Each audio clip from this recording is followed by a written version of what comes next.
In this video, we're going to begin our discussion of what we lost at the beginning of the course when we translated extensive form games into the strategic form. So this is chapters 14 and 15 of your textbook. And the focal point of these chapters is subgame perfect Nash equilibrium.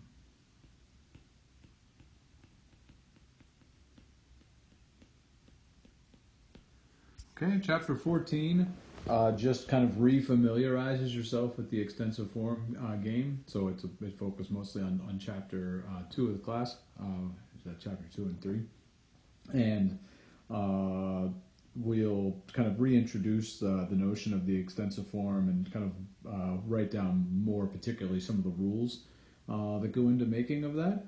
And then we're going to discuss equilibria of these games and sort of how games that have multiple timings, so they're not all simultaneous, but there's some decisions that are made and other people follow up on those decisions, that games of that nature, their representation in the strategic form is missing some things and can make some equilibria in the game not make a lot of sense when you put them back into the extensive form. So this is a first step on the road to understanding what economists call Nash equilibrium refinements. So it's the idea of looking at all the set of Nash equilibria and refining them, saying, hey, some of these equilibria really don't make much sense for this reason, that reason, the other reason. So the reason now that we're looking into is that some Nash equilibria really don't make sense given the dynamic structure of some extensive form games. And so some equilibria are better than others. So at the beginning of the course, we just talked about, what does rationality imply in the game? Oh, people don't play dominated strategies. Maybe that reduces the game a little bit in terms of what people do. And then we assume common knowledge of rationality, and that could reduce a game quite a bit by allowing for everyone to know everyone was rational ad infinitum, right? So that allowed us to refine beliefs in the game in a way that made the game kind of what we could expect to happen smaller. And then we said if that's not enough, we can think about Nash equilibrium as a way to think of play in the game squeezing down even further, although we have to make really strong assumptions to get to that Nash equilibrium, right? That we're correct in our beliefs. That's kind of a miraculous assumption for some games that have multiple equilibrium. We still have to know which one we're playing before we play it, okay? But anyway, now even that sometimes we're left with too many equilibria, and we want to talk about, well, maybe some equilibria are better than other equilibria. So we're squeezing down the set even further. This is the last refinement, the only refinement, that we're going to talk about in this course. We're not going to talk about any of the other refinements. Those usually come in graduate school. But this is just the first refinement of Nash equilibria, but it's a nice one to kind of finish the course off with.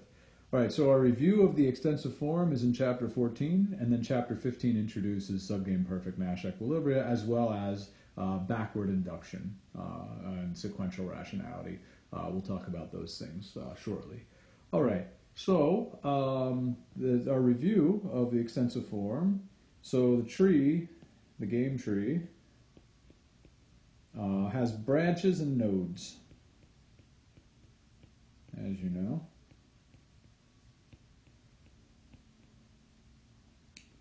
There are successor and immediate successor nodes. Oops.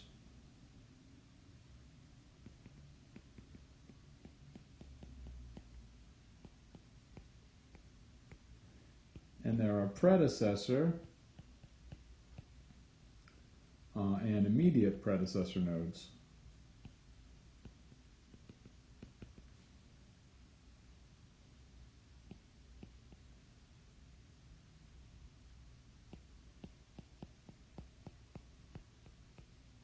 Okay. A successor, predecessor. Okay. A successor node is a node, B is a successor node to node A, if B can be reached after A is played. Okay? B is a successor node to A if B can be reached after A is played, and B is a predecessor node to A if A can be reached after B is played. So basically, in this relationship, B is a successor to A if B can be reached after A is played. In that case, A is a predecessor to B. Oops.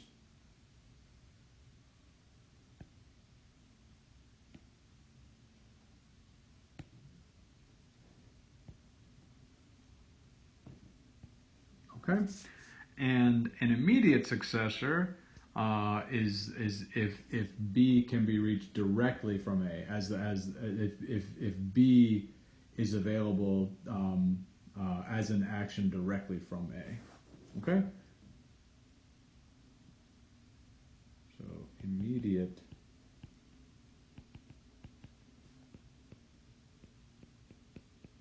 successor or predecessor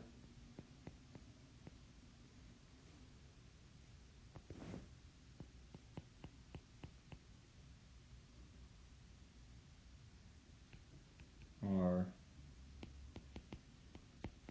linked by one branch of the tree. Okay, there's just one direct link between the two nodes.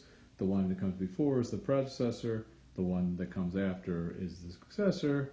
The initial node is a predecessor to all nodes. Okay. The initial node of the game. Remember, each game always starts with one node. The initial node is a predecessor to all other nodes, and similarly, all other nodes are successors to the initial node. Okay, just some terminology for stuff that comes before, stuff that comes after, and whether it comes immediately before and immediately after. All right, so beginning our discussion of the rules of these trees, rule 1, every node is a successor to the initial node, as we said. So you're never allowed to start a game with more than one node. Sometimes I've seen on quizzes people have multiple nodes to start a game. That's immediately wrong, right? There's only ever one initial node in any game, okay? And no information set through that node. This person knows where they're starting the game at. They know the game is about to start. They have all the information leading up to the game. Let's see.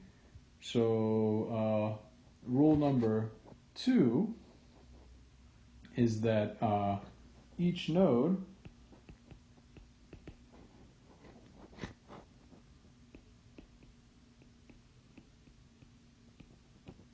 except the initial node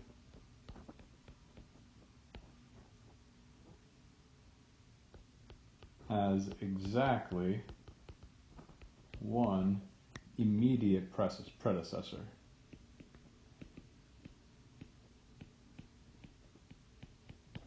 All right, oops.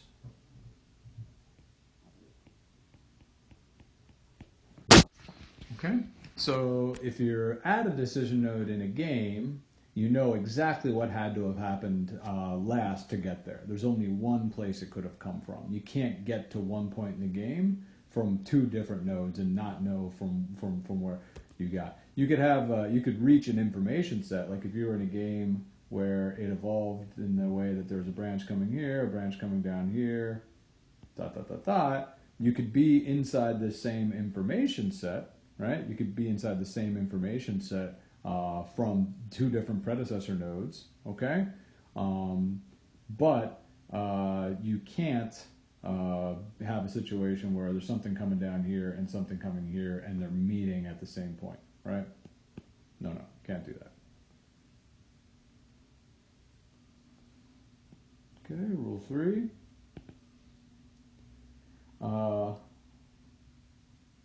We already know this from before, but just to remind you, multiple branches extending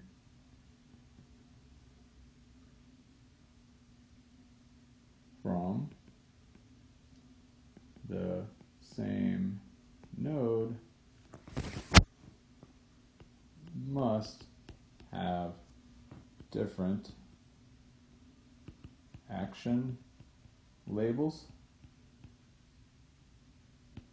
This was for convenience, so that when we translate extensive foreign games to the strategic form, that each action would have a different label associated with it. That way we can just represent strategies as collections of single letters, right? So just remember that when you label your trees, that if you have a bunch of branches extending from one node, each of them has to have a unique label attached to it. Okay, a definition to remind you: an information set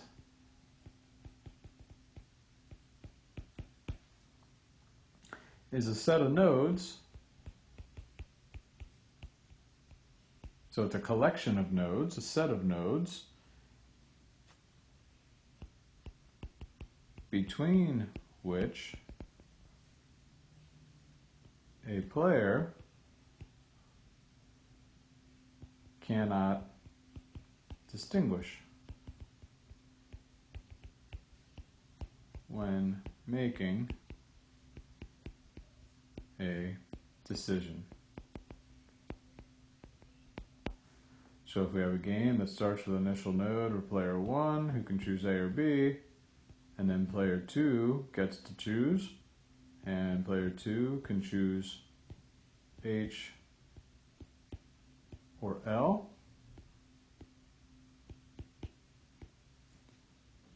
Do a better job with my information set here.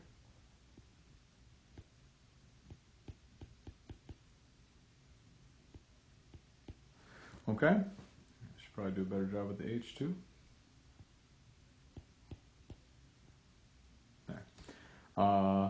This information set implies that player 2 can't tell if she's at this node or that node. Both nodes in same info set. So player 2 doesn't know which action player 1 chose. So these two nodes for player 2, there are different points in the game, but player 2 doesn't know which of them she's at. She can't distinguish between them at this point in time. She knows there's two different nodes, she just doesn't know which one she's at. Okay? Rule 4 is that each info set contains nodes for only one player.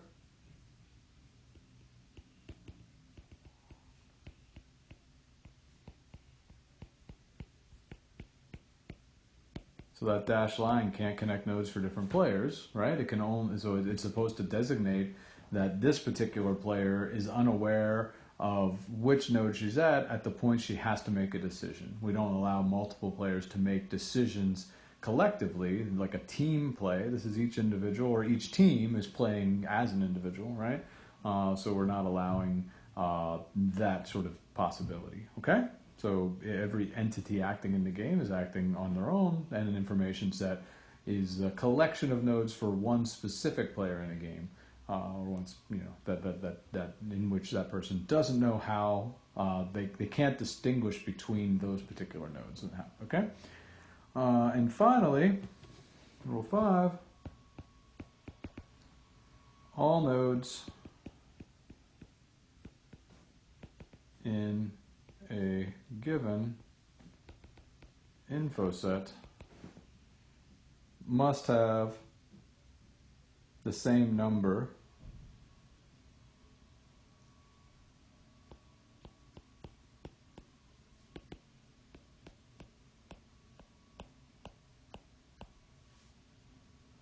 of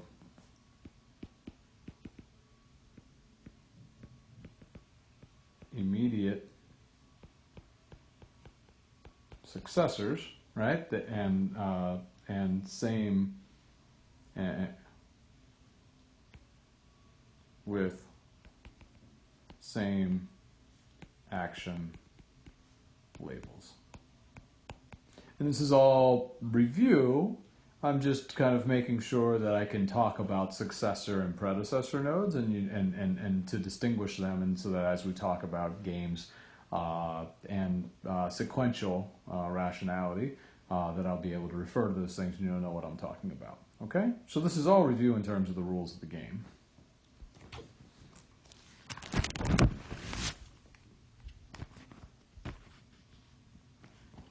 Okay, and I'm going to add one more rule here, which I'm going to call perfect recall.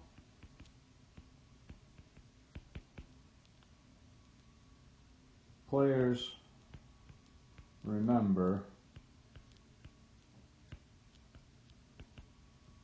their previous actions.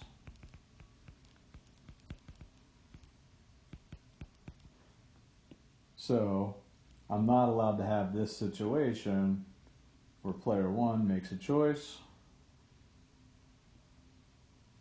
A or B, pass it along to player 2, who makes a choice,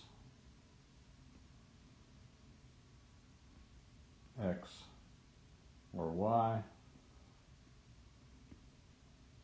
X prime, Y prime, and then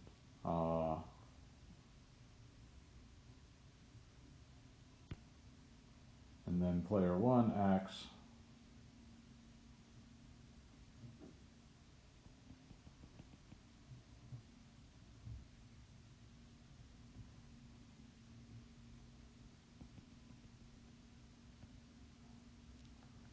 and chooses whatever. I'm not even going to bother to label these things. Makes choices, but notice how I set this game up. We're saying that player 1 knows whether 2 played X or Y, right? So when player 1 is in the information set that contains player 2 playing X, so we're along this dashed line, right? When we're along that line, when we're within that information set, it's saying that player 1 knows that player 2 played X, but she doesn't know whether player 1 played A or B. This is a violation of perfect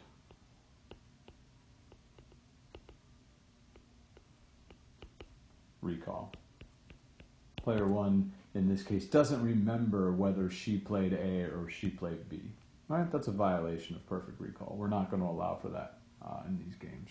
Okay?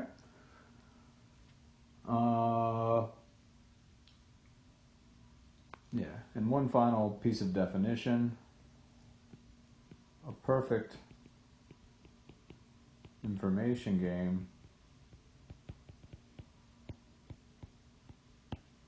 all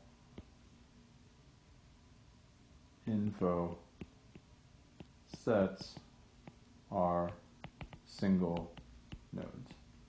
So everyone always knows exactly what node they're at in the game. There are no dashed lines in the game.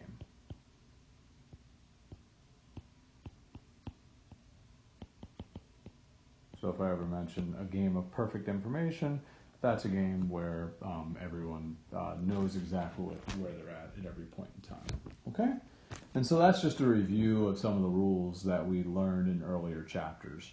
about games. Okay?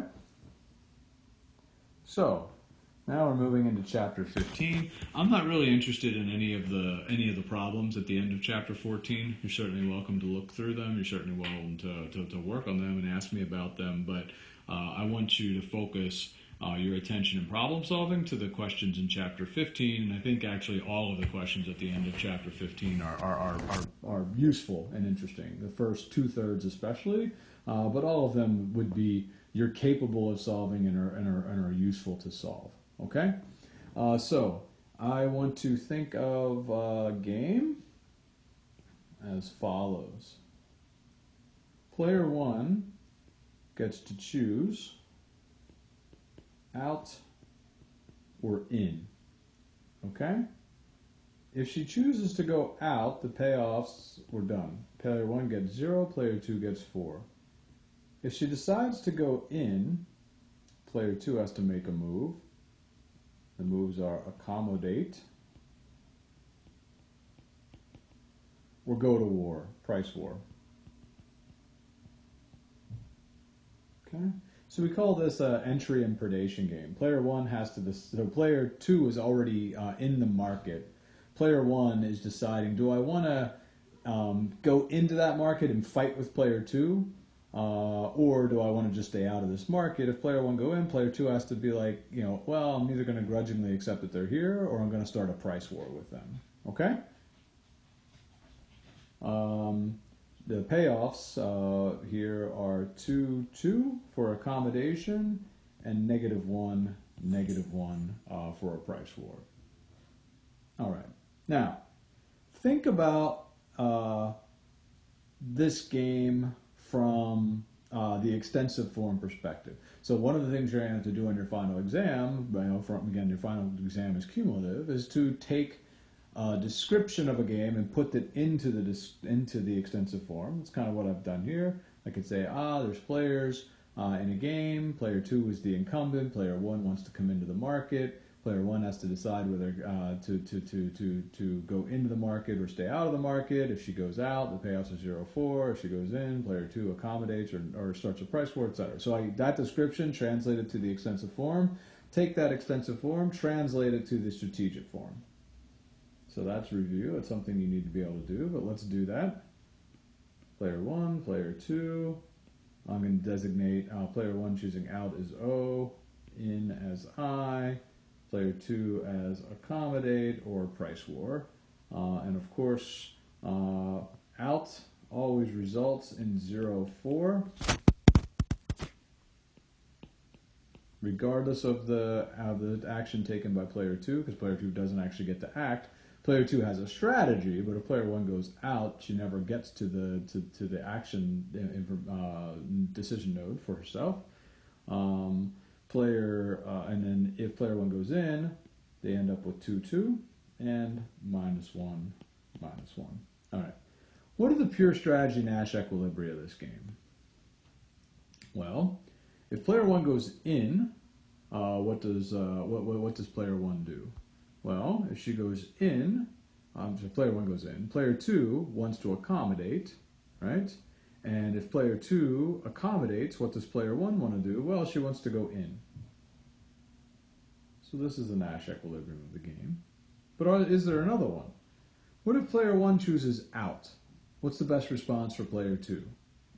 Well, of course, player 2 could either accommodate or start a price war. They're both best responses, right? And what if player 2 chooses a price war? If player 2 chooses a price war, player 1's best response is out. So this is also a Nash equilibrium. You go through the double underlining exercise and find that. So we have two Nash equilibria this game, right? One of them, they both get 2, and the other one, player 1 gets 0, and the other gets 4, right? And there's nothing to distinguish those two Nash equilibria from each other when we look at the strategic form of the game. We look at the strategic form and say, there's two Nash equilibria here. There's also mixed strategy Nash equilibria between them, right? So there's also a mixed strategy equilibrium. But let's focus right now on the pure strategy equilibria, okay? There's nothing that says one is more interesting than the other, okay? Now go back to the strategic form of the game and think about what happens if player 1 actually goes in. what's going to happen? Well, if player 1 actually goes in, player 2 clearly is going to accommodate, right? Player 2 is clearly going to accommodate because, why would she start a price war if player 1 actually goes in? All right, well, if player 1 knows that player 2 is going to accommodate for sure if player 1 goes in, then what should player 1 do? It's as if player 1 is facing the game of out and getting a payoff of 0 or 4, or going in and facing a payoff of 2 and 2, right? She already knows what player 2 is going to do. She knows if she goes in, she's going to get payoff of 2. So player 1 should pick in. Okay? So in for player 1 and accommodate for player 2 is, as we saw in the matrix, is a Nash equilibrium that makes sense dynamically. So in the sense of that strategic form, that extensive form playing out.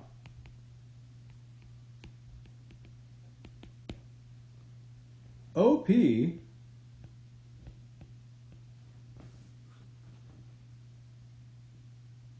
reflects what we call non-credible threat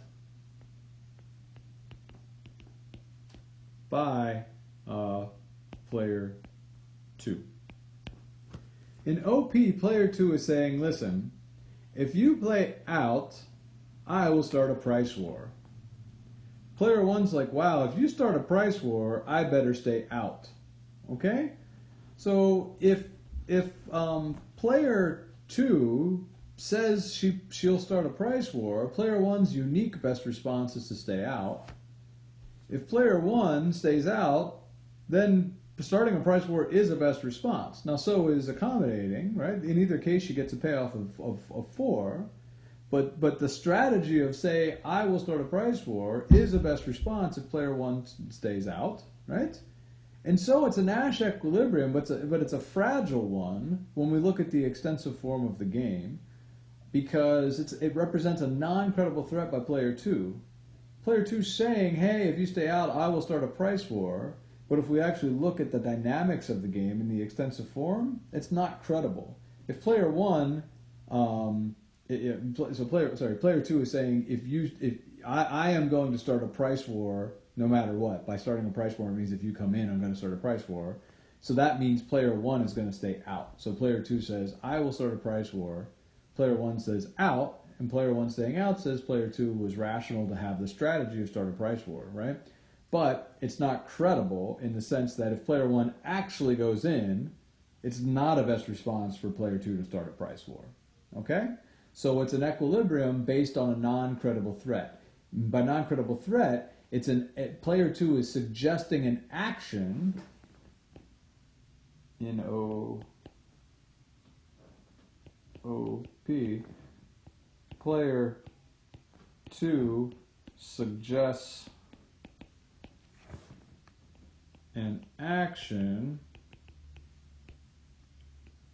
that is not a best response at a node not reached in that equilibrium. So we say threatening a price war is off the path of equilibrium play in the equilibrium OP, right? So player 2 doesn't actually have to pay the dues of starting a price war. She says, my strategy is I will start a price war. Player 1's beliefs have to be correct in equilibrium. So if player 1 says it, then for an equilibrium, that has to be for that to be an equilibrium, player 1 has to correctly believe she would start a price war if she came in. Player 1 believes it, so she stays out because that's the best response to the price war. And so no one's making any mistakes. Player 2 is claiming she's going to do something, that's never actually reached within this equilibrium. And so off the equilibrium path, right, the path of the game, is just going, for this equilibrium here, the path is just to, go out. So what happens off the path, meaning the in and then accommodator price floor, what happens over there is not is not in the path of that equilibrium play. So anything is allowed to be said off the path of play in a Nash equilibrium, because you don't have to pay the price. You can say your action is anything you want it to be if you actually don't have to play that action. Okay, but you don't see any of that stuff over here in the matrix form of the game, in the strategic form. You don't see the layer of the actions taking place, right? Because remember, this extensive form, this matrix form is also could represent the following the following extensive form. Player one chooses out or in. Player two does not get to observe the action. Chooses A, P,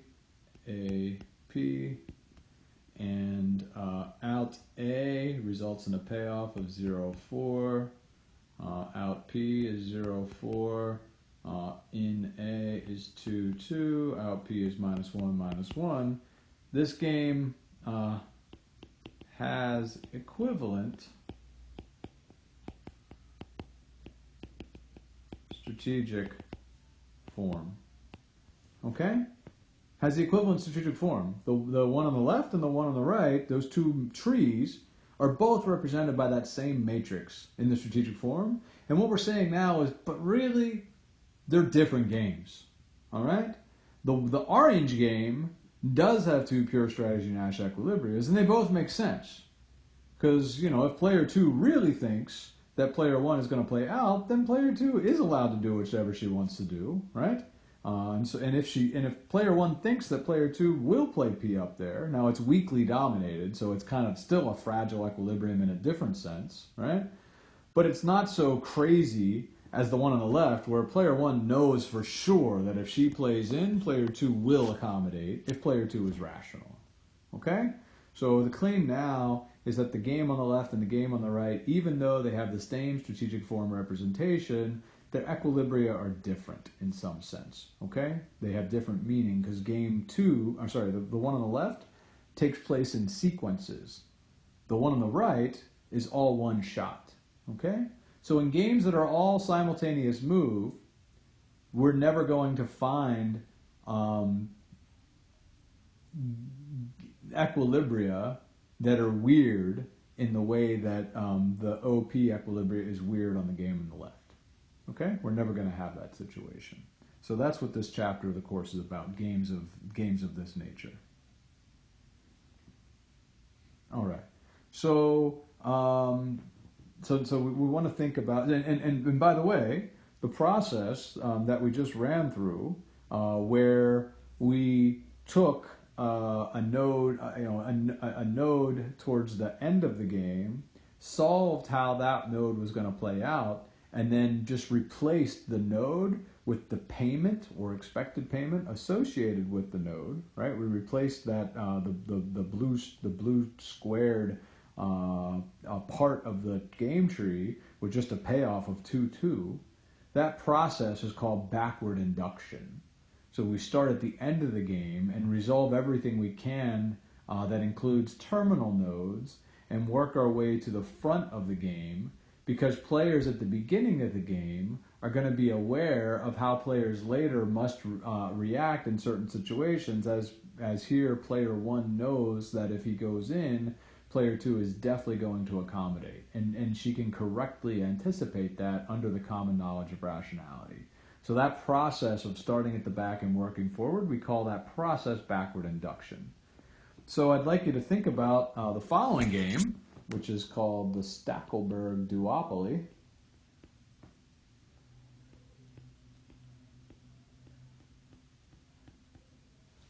All right, which is just like Cournot duopoly, So oligopoly with two players, right? It's just like a simple Cournot game with two players, only this time one player is going to move first. And then the second player is going to observe what the first person does and then choose the quantity for herself. Okay?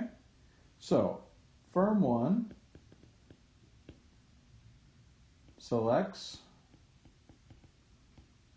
a quantity 1, and we're going to say quantities are restricted to be between 0 and 12.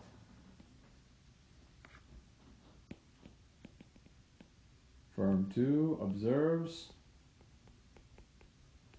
Q1, then chooses Q2, which is also restricted to be between 0 and 12. Okay? The reason it's restricted between 0 and 12 is that a demand curve is price is equal to 12 minus total quantity. All right? So if the total quantity is less than 12, then of course neither player is going to want to. So neither player would ever want to produce more than 12. Okay? Because then the price is negative, but the price wouldn't be negative. It just they wouldn't sell more than their 12th unit. Okay?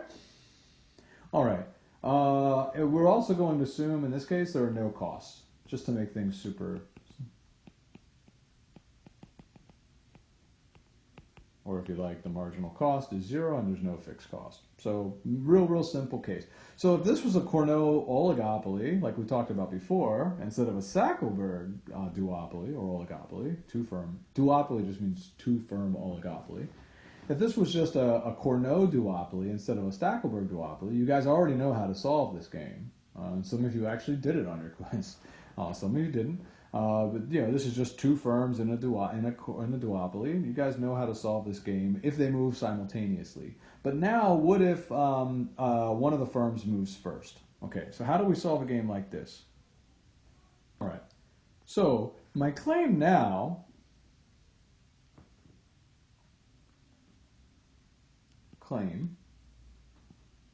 Oops, my pen not working.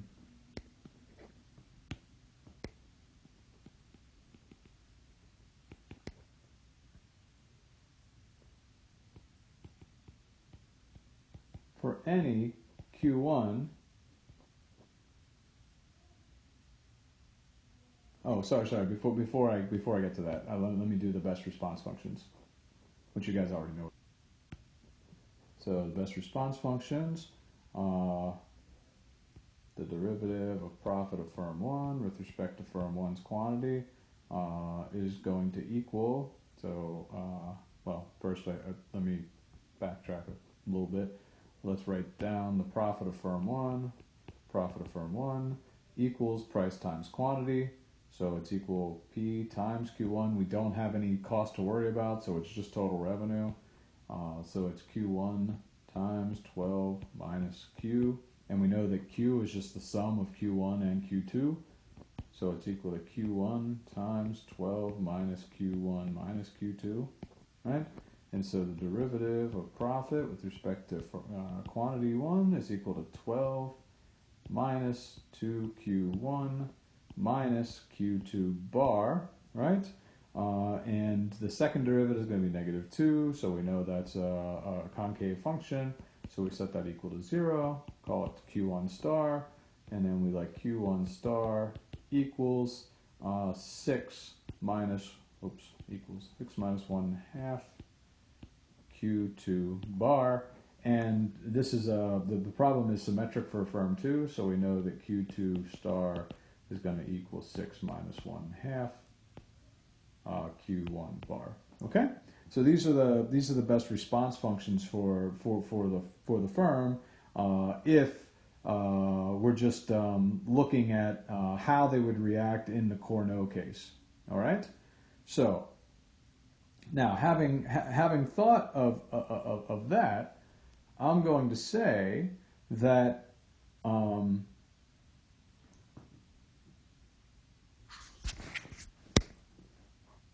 So now think of this.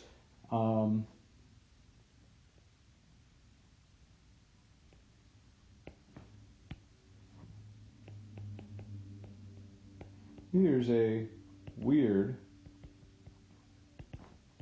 Nash equilibrium.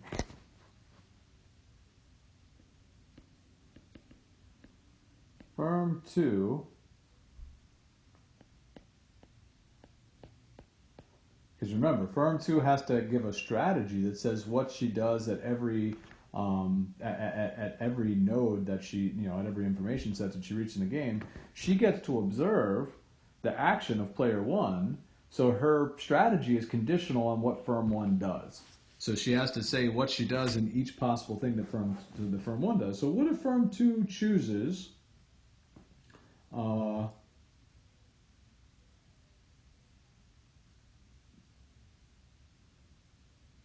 Q2 star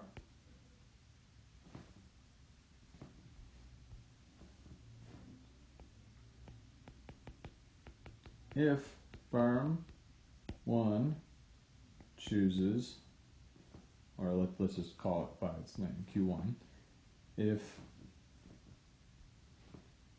Q1 equals 0 and otherwise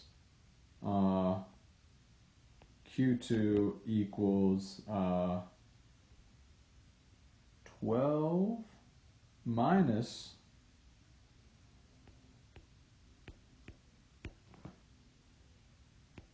if Q1 greater than 0. Okay? Now why? Well, let's work through it. What happens if firm 1 chooses some number other than 0? If firm 1 picks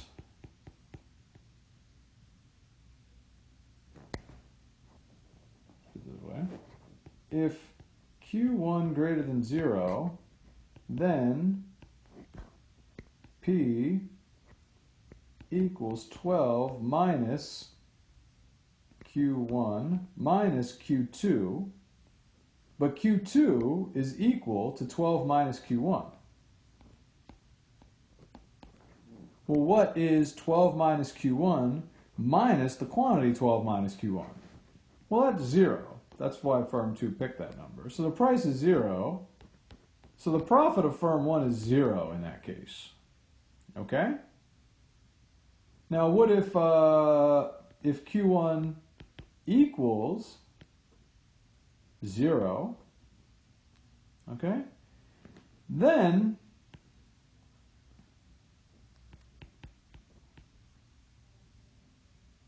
profit also equals 0. So any Q1 is a best response to firm 2's strategy. Okay? So if firm 2 says, hey, if you pick 0, I'm going to choose the best response function above, which means I'm going to pick 6, right? 6 minus 1/2 times what I believe you're going to do, right? So if you pick 0, I get to see what you pick. I am going to pick Q2 star. And if you pick any number other than 0, I'm going to choose my quantity so that we both walk away with no profit. So firm 1 is going to end up with no profit if firm 2 plays that strategy. So anything firm 1 does is a best response, right? Is firm 2 best responding? Well, yeah. Because, firm 2 is best responding if, only if, firm 1 picks 0. So if firm 1 chooses Q1 equals 0, which is a best response to firm 2's strategy.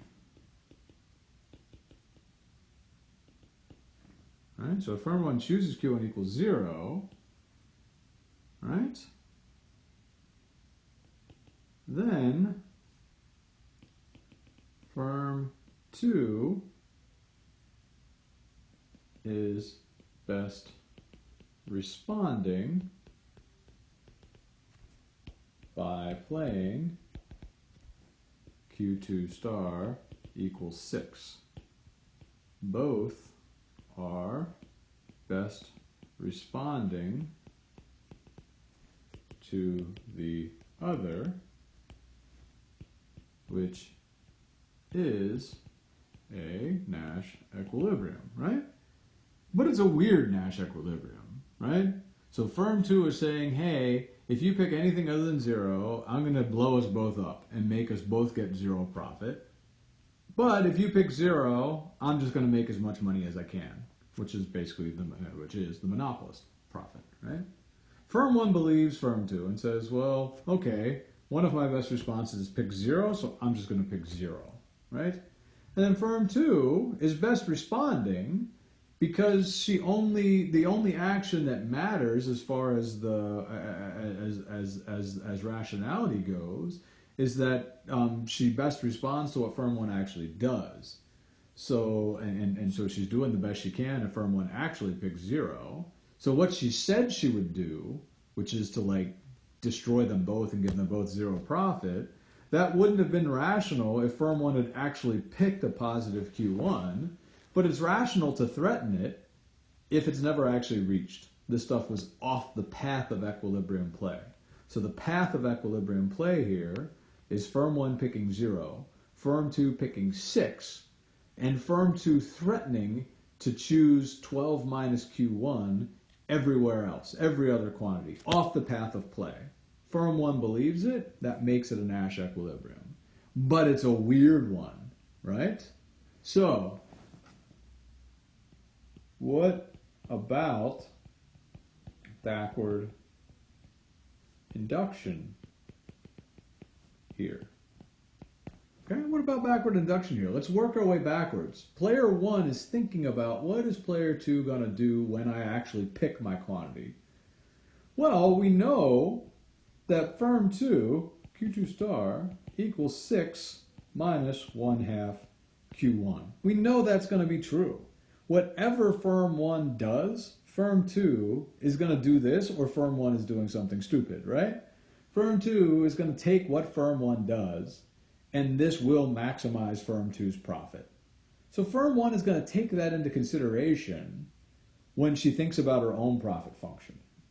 She's going to take that into account.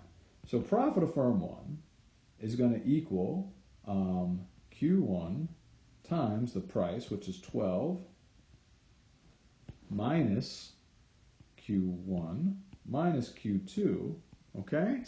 But this time, instead of forming a belief about Q2, which could be lots of different things, it's going to be something very specific. It's going to be the belief that player 2 best responds later in the game when we know she has to respond as a rational person, okay?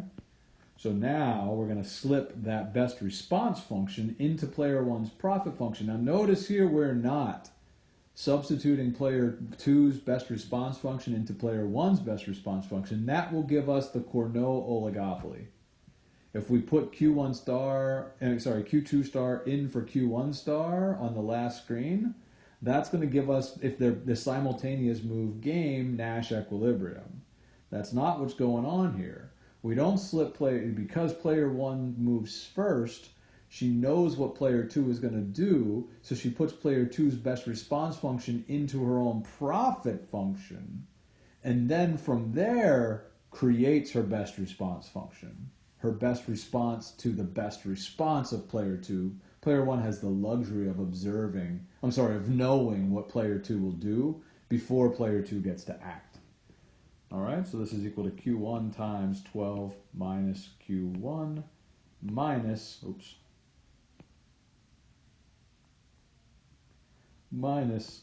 6 minus 1/2 Q1, which is equal to Q1 times 12 minus Q1 minus 6 plus 1/2 Q1, okay? Which is equal to 12Q1 minus Q1 squared minus 6Q1 plus 1/2 Q1 squared. Okay? Now the derivative of this profit with respect to Q1 is equal to 12 minus 2Q1 minus 6 plus Q1, all right, which equals 6 minus Q1. The second derivative is negative, so we know we can set this equal to 0 and call that Q1 star. Okay? So Q1 star equals 6. That's the best response function.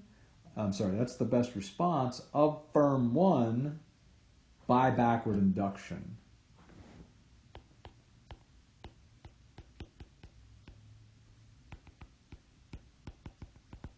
Firm 1 correctly anticipates that firm 2 will best respond to whatever firm 1 throws out there.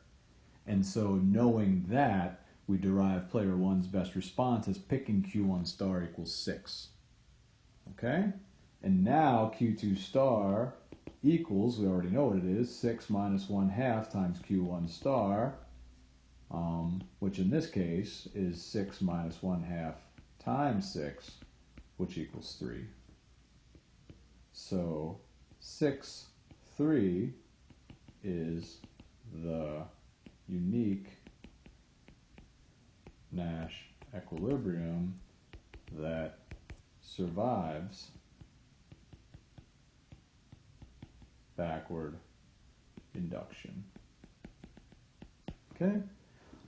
So there's an equilibrium where player 2 says, if you do anything other than pick 0, I'm going to pick 12 minus whatever you do, which gives us both 0 profit. I'm threatening you. Player 1 believes it, which makes anything a best response, which makes 0 a best response. So one of the things player 2 can play 0. If player 1 plays 0, who cares what player 2 said she would do for any non-0, because it's not actually reached. And in response to 0, player 2 plays 6 minus 1/2 times Q1 equals 0, so she plays 6. So 0, 6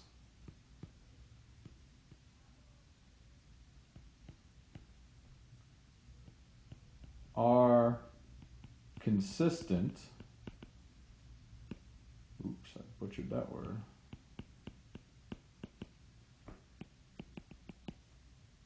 Are consistent actions with equilibrium strategy discussed earlier. So we could see player 1 choosing 0 and player 2 choosing 6 as actions associated with an equilibrium. Notice how vastly different that outcome is to the backward induction equilibrium. So that outcome, those actions are consistent with an equilibrium. It's the equilibrium where player 1 just picks 0, and player 2, her strategy is choose 6 if player 1 picks 0, choose 12 minus Q1 if player 1 picks any other Q1, right? So that is another equilibrium, and the actions observed in that equilibrium is 0, 6, but that's very different, right? This one involves non-credible threat.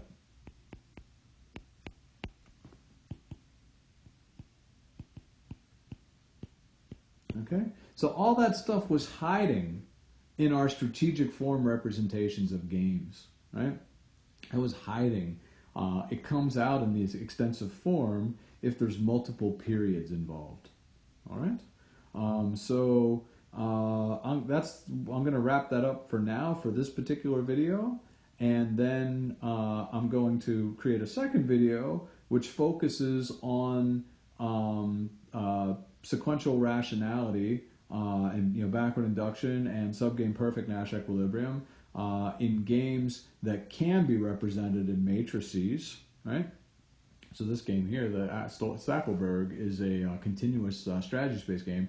So now I'm going to focus on games that have finite strategy spaces where we can look and go back and forth between the strategic form and the extensive form and see which equilibria in the strategic form don't survive, backward induction, and a new equilibrium concept that we're going to call subgame perfect Nash equilibrium. So that'll be the focus of the next video, which is also part of chapter 15.